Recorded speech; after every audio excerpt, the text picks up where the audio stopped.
I think we got to start with those birds. I just think we got to. You know, we put it off. Those birds. They're not our birds, not your birds. Correct. They're those birds. So when the Cardinals are winning, they're our birds. They're my birds, okay? When the Cardinals are losing, when you lose both games to the Detroit Tigers, not the 1968 Tigers. No. Not the 84 Tigers. No. Okay, this 2021 version of the Motor City Kitties, not exactly great. They were in last place when the series started. That's when you know things aren't going well, when the series ends and the Tigers are no longer in last place, at least after yesterday's game. I haven't looked at the standings after last night, but that one was ugly, Jim. They lose 6-2 in the finale.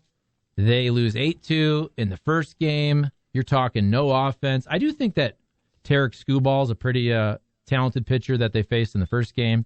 And Manning, very high draft pick, who has big strikeout numbers. I know his ERA wasn't great in the minor leagues, but this guy's made a couple starts.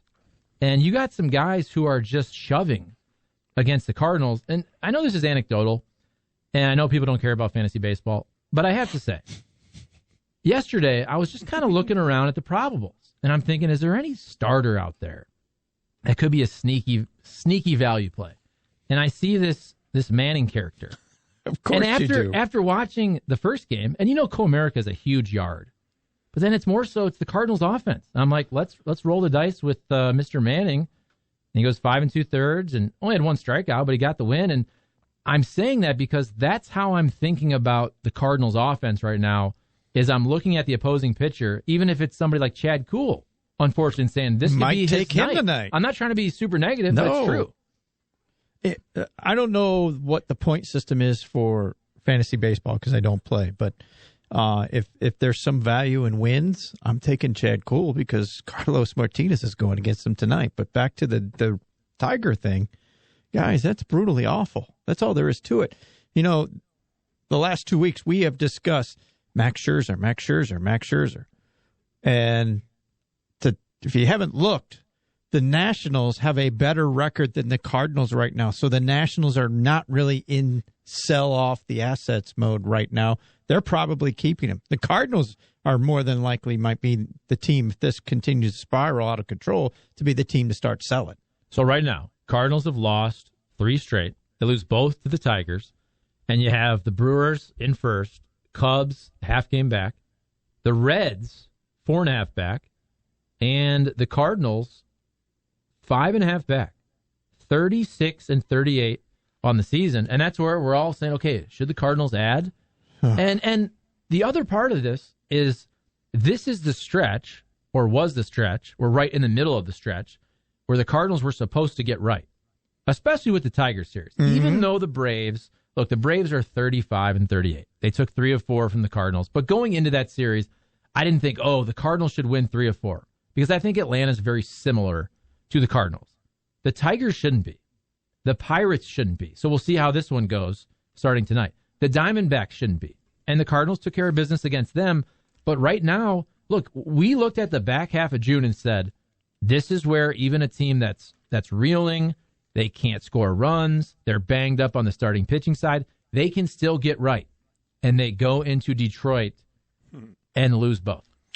It's bad baseball. Look, the manager said maybe it's time to shake things up after the game last night. And John Mozeliak kind of hinted around at that as well on their TV side of their broadcast. Yeah, no kidding. Probably about 2 weeks too late. I'm curious when we get to tonight, because it's the first game of a homestand. We usually have that get-together with the GM, with the media. I'll be curious to hear what we hear from him. See what kind of moves, if any, are made before the game, who gets sent out, who gets pulled up, that kind of thing. Maybe they sign another free agent pitcher that's been, toiling somewhere down in the minors. They go, there's another Wade LeBlanc. We can bring him in here. Something. I just have a feeling they'll have some kind of something to pass on to us before tonight's game. But the reality is they're just spiraling out of control. And we've talked about pitching, but offense is brutally awful.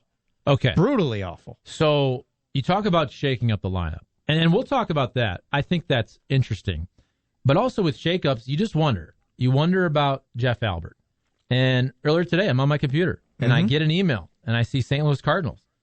And it would not have shocked me one bit if that was a press release saying we have reassigned Jeff Albert. Now, that wasn't the case. It was a homestand highlights email. But my point is, yeah, it's the one I got too. is, would that surprise you? No. It wouldn't. And let's be fair about it. Because, look, I got nothing against Jeff Albert. Interviewed him a couple times before. Nice guy. But at some point, this is the big leagues, as Tim McCarver says. And look at the numbers. And we're halfway through a season. But look at the numbers the last 2 years. So here's 2021 this year. And I'm just looking at National League teams. And remember, we know offense is down all over the place. But this is all relative to other offenses in the National League. Let's go OPS. Cardinals are 11th in OPS. Let's go slug. This year, Cardinals are 10th in the National League out of 15 teams. OBP, Cardinals are dead last, 298. Batting average, I know it doesn't matter, folks. St. Louis Cardinals, 13th out of 15 teams. They're bottom third of the National League in all the important offensive categories. And look, Jeff Albert has been here 2.5 years. It was the same in 2020, and I hate to say it, it was the same in 2019. And you give the guy a year or so to kind of put his system in place, but look at 2020. Let's just look at OPS. A pretty good indicative stat of everything you're doing. Cardinals were 14th. The Pirates were last. This was last year. Cardinals, 694 OPS. Go to 2019. Jeff Albert's first year. OPS, Cardinals were 11th. They have not been a good offense for 2.5 years. And let's be fair. I look at the pitching side. There are a ton of injuries in the starting rotation. And I know some guys on the offensive side have been banged up here and there. Tyler O'Neill at the beginning. Harrison Bader right now. Paul DeYoung. But overall, there's a lot of healthy guys there. You can't blame injuries on a bad top-to-bottom offense now for 2.5 years. Too much of a track record or numbers there based on, well, nothing's improved. And we're not talking about a year. We're talking, what'd you say, 3 years almost? 2.5 years. 2.5 years. That's more than an ample time to try and fix a few things. Nothing is getting fixed. I look at it this way. Jeff Albert's not helping Nolan Arenado or Yadier Molina to be a better hitter. He's here to help these kids that they brought up and guys that have been in the organization for just a couple of years, and none of that's working. With the exception of O'Neill, none of that is working. So it might be time. It might be time. Something has to change. You can't keep running it out there. We'll see what the lineup is for tonight. I got to imagine something will be different. I don't know what, but something will be changing. And John Mozeliak has said this in the past in discussing Jeff Albert, that they brought him in to restructure the hitting at all levels. So, and I'm just playing devil's advocate. Mm-hmm. I know the records of the minor league teams aren't great this year, but maybe the Cardinals are very happy with, let's say, some of their top prospects, position players. Nolan Gorman is having a hell of a year. Yeah, he is. Jordan Walker down in the low minors, and he just got drafted last year, but he's having a hell of a year. So maybe the Cardinals are saying, look, we like, though, some of these top guys. We think Nolan Gorman, Jordan Walker, we like the way they're developing, and they can give Jeff Albert some credit for that and his system, which trickles down throughout the Cardinals minor leagues. But also, and I'm just playing devil's advocate by saying that. Just so you know. I follow you. But we're talking 2.5 years at the major league level where you're judged by your record. You're judged by your stats. It's Bill Parcells. You are what your record is. And for Jeff Albert, 2.5 years on the offensive side, it's not even middle of the pack. It's bad. Too much, too often. I mean, Cam, they got to change things, man, fix, right? So wait. Isn't that an easy fix, though? Like, right? I mean, why do we have to? Like, that is like the easiest thing to do to start things off. If you have to go a little bit more hardcore, if things keep up. But that, I mean, your hitting coach, like, why wouldn't they just do that just to kind of change things up? I don't get it. I mean, isn't that easy? I think it's the next step. I really do. And to your point, Charlie, if you like what you're doing in the minors, well, that's the philosophy. You can still continue to teach that philosophy, mm-hmm. but the results on here are just atrocious, and you can't keep doing that. I mean, you mentioned numbers of they're among the worst in the National League. That means you're down here with the team you're going to play tonight. The Pirates, they don't have a lot of talent just beaming out of their lineup. This team's got some decent players that should be hitting more. Paul DeYoung is brutally awful this year. You just got so many guys underachieving. As good as Edman and Carlson were for the first, month and a half?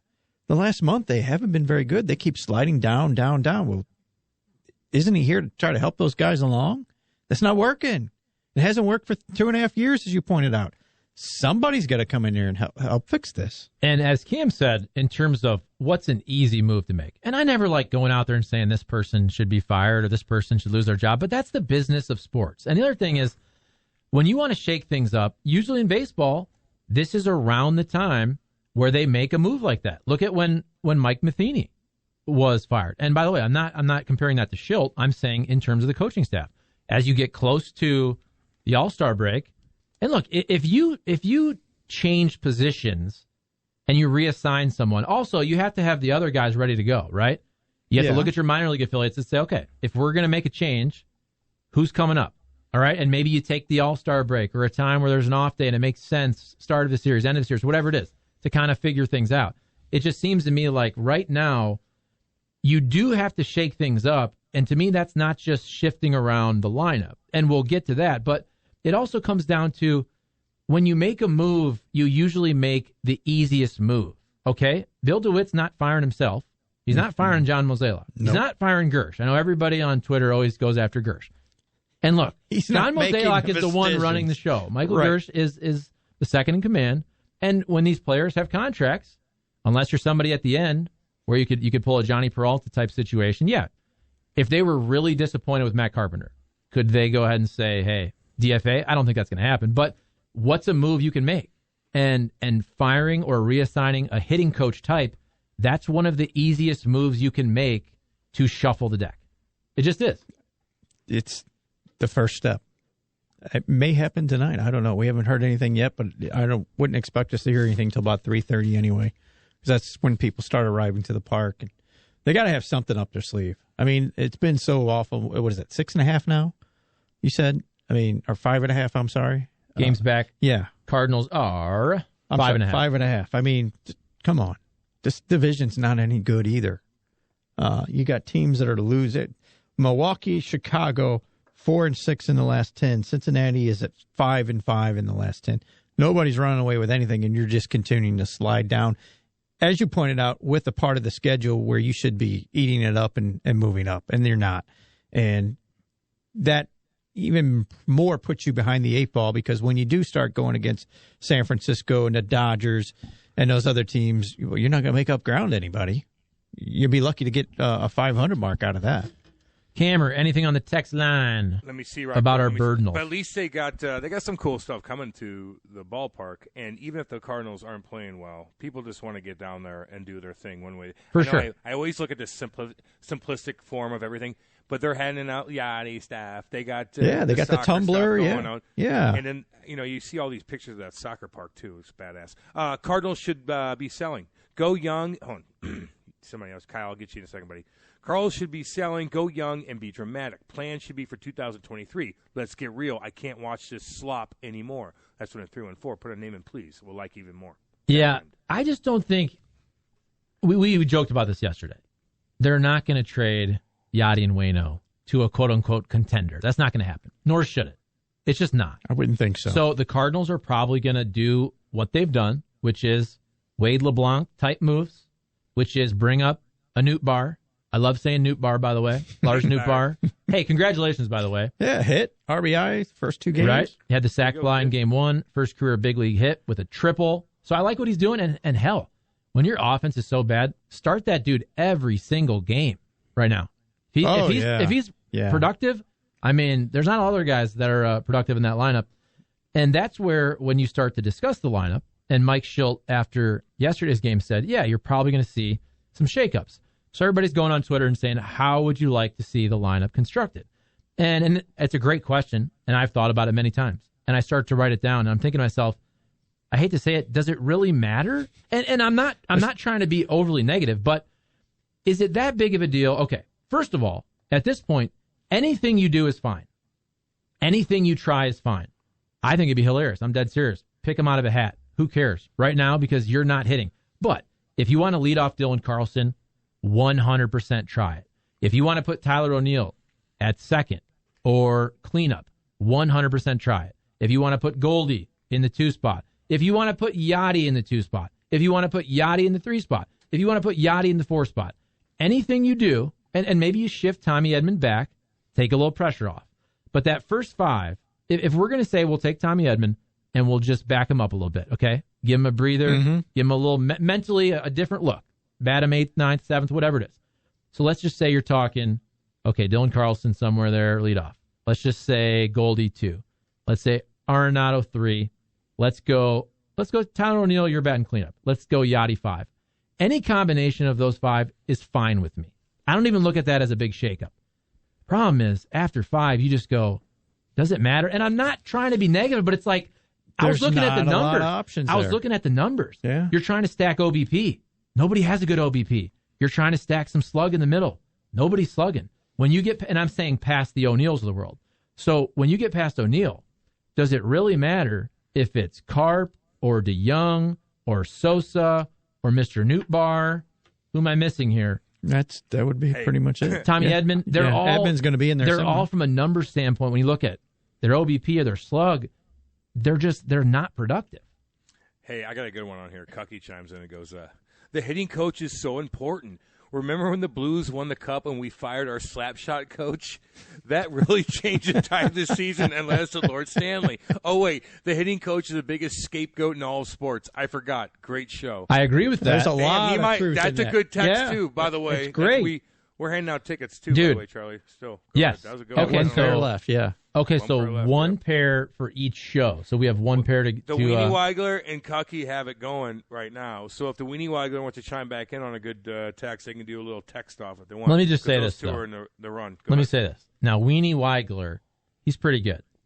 Cucky has a track record. We're going back 10 years or so, where Cucky has some of the most elite content in terms of emails and texts I've ever seen on this network. So I hold Cucky to a very high bar.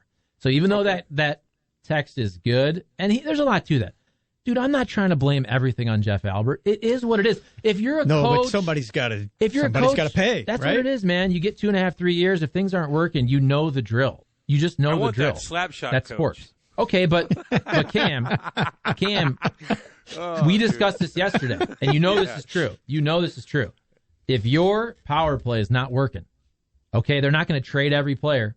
Sure, they'll shuffle a little bit. Oh, here's the guy in the top power play unit. Oh, we'll bring the number 2 guy up. But who loses their job usually? It's Jim usually Montgomery. the power play specialist. Yeah. It's just the way it is. Yeah, it's easy. No, I was going to say that earlier too, but yeah, you're right. Keep going, Chuck. I'm almost finished. Didn't need to read that. Now he's not winning. I swear to God, I am so sorry about that. It just popped up, and oh my God. See, I expect a little more from a varsity letterman. I'm sorry. That is so funny, man. Oh, great. Okay, Good but stuff. hey, let's throw this out there because I did enjoy the other day. I want people to call in, text in on the Cardinals. What do you want to see happen? And you can be unreasonable and have fun. I don't care. But what do you really want to see happen this year? What can the Cardinals actually do? And what do you think they will do? I would love to say, yeah, let's trade for Mike Trout. Like, what are they going to do that they can actually do that is a reasonable possibility of happening? So text in 855-282-8255. Call in, big man, 855-282-8255. Okay. Cam Janssen, Jim Heuer, Charlie Marlow. Did you see the ending? I know, Cam, you're a big College World Series guy. Big time. You had Vanderbilt and Stanford. You have Christian Little, who was supposed to be a senior at CBC. And I'm not sure. He's either 17 or just turned 18, but he's super young. The last article I read, he was 17 in May, so I don't know when his birthday is. But my point is, here's a kid who's supposed to be in high school, who is starting an elimination game in the College World Series for the premier program in college baseball, which is Vanderbilt. Now, he didn't pitch great. 3 innings, 4 runs, only 1 earned. But I don't know if you saw the way this game ended. I missed this. Pretty freaking heartbreaking if you're a Stanford fan. So Vandy's down 1. There was an error. You got a hit. You got a run score. All of a sudden, I believe it was 1st and 3rd. And this pitcher, so it's tied at this point. Yeah. At this pitcher for Stanford just uncorks some type of breaking ball that just didn't break.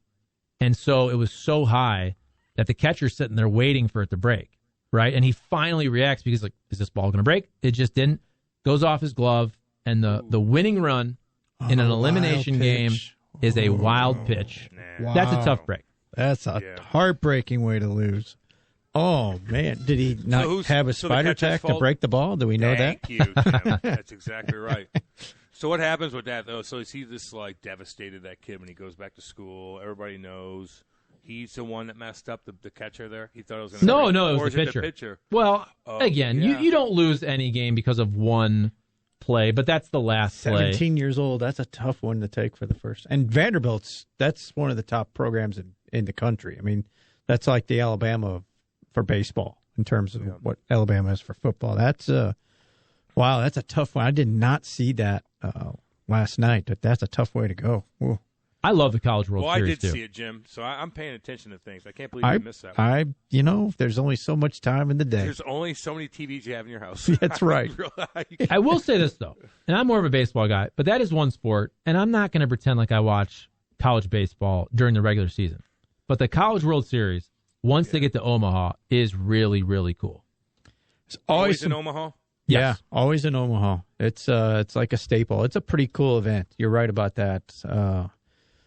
I remember when ESPN, back when their infancy stages, they were the first to start doing the telecast for it. And that's when America started realizing, oh, hey, this thing happens every year, and it's up in Omaha, and became a staple. And there are people that they make it part of their June viewing all the time, because there's a lot that goes on there. You get to see some of the young stars, because it's right around the time of the amateur draft, which is right around the corner. And you go, ooh, who's the top picks, and let's see how this guy does. And sometimes you might have a guy that you think is going to be drafted by your team. So it's a pretty cool watch. I remember vaguely watching Roger Clemens at Texas in the College World Series and going, wow, that guy would be pretty good. A long time ago. We're talking early 80s? Yeah, mid 80s maybe. Yeah. Like 84 or something like that. Yeah.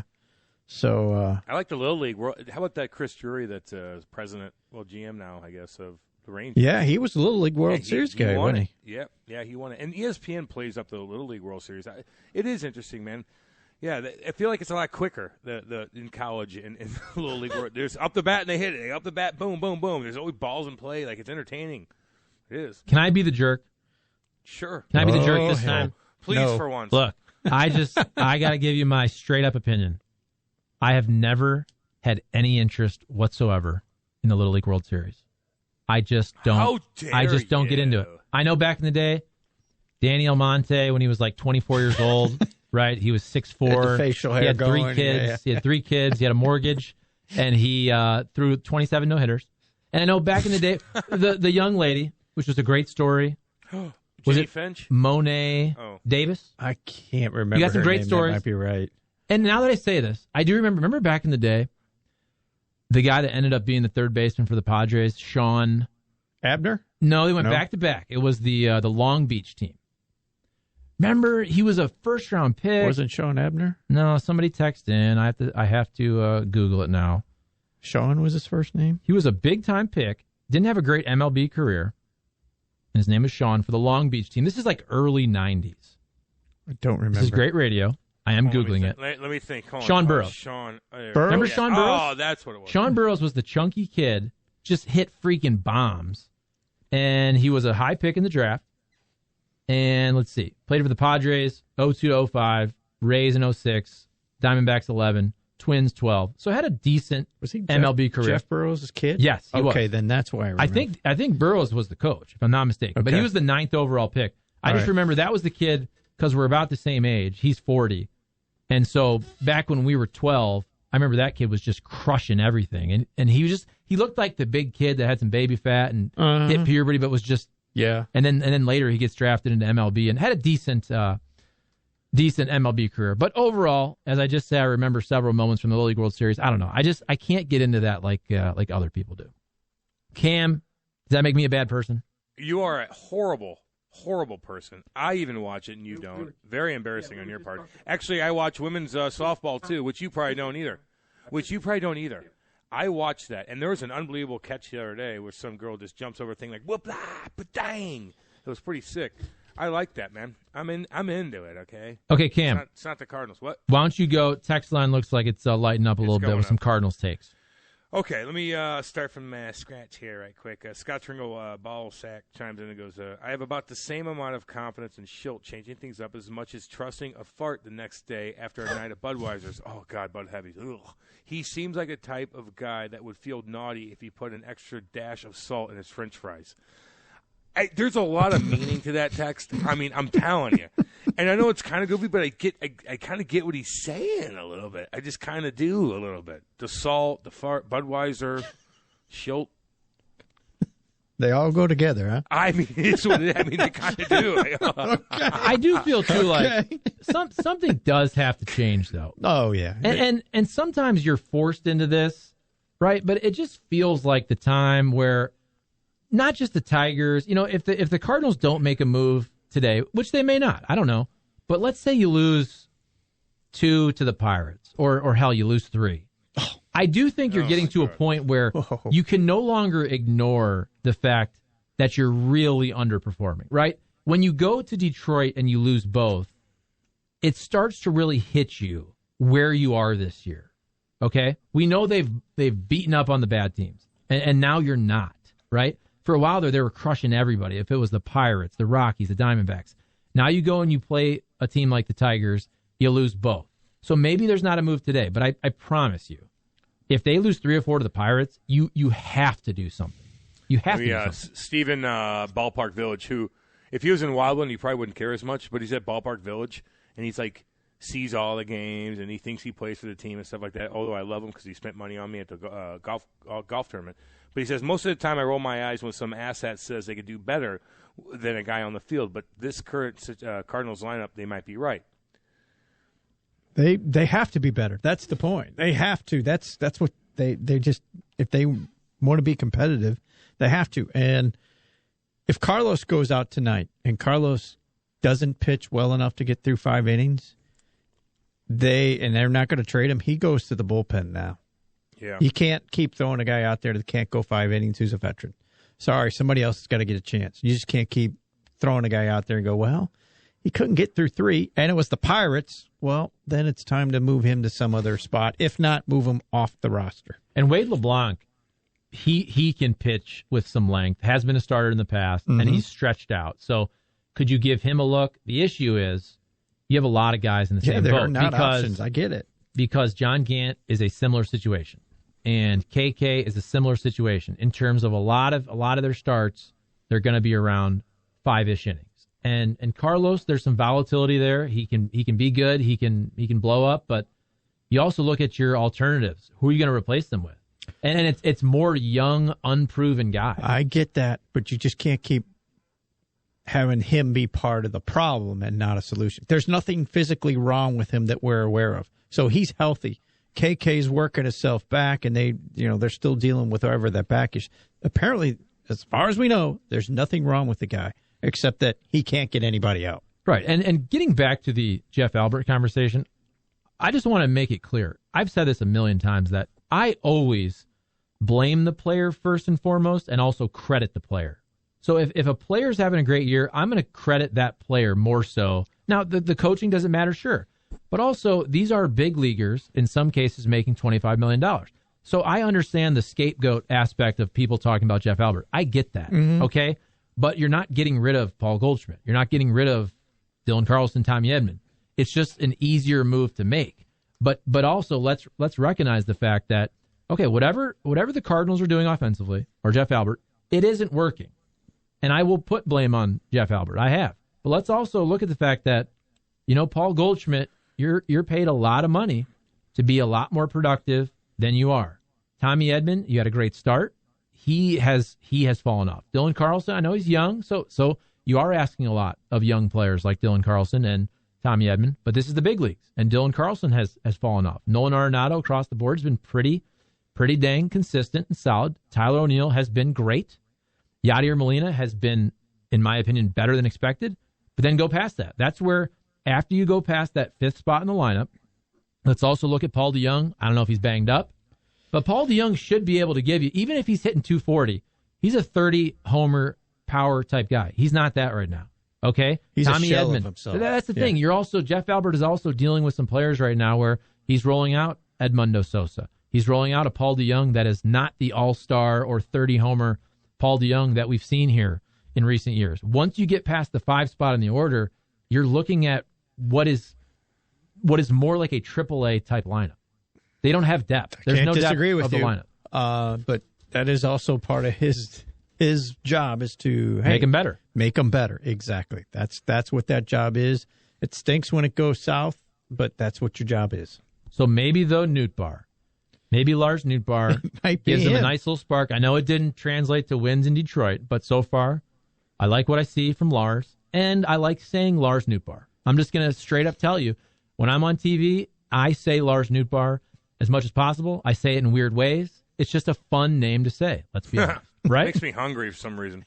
I feel like a Snicker bar. It does, doesn't it? Yeah. Hey, go get a Lars Nootbaar. Right. Yeah, Think about the marketing opportunities. We talk about the fact that we got soccer night, teachers night, pride night, Yachty Tumbler night. If Lars Nootbaar is a stud and you roll out the Noot Bar, it'll be some nougat. Yep. Some chocolate. Chocolate. Reggie Jackson had his Reggie Candy Bar, so might have the Lars Noot Bar before long if he's successful.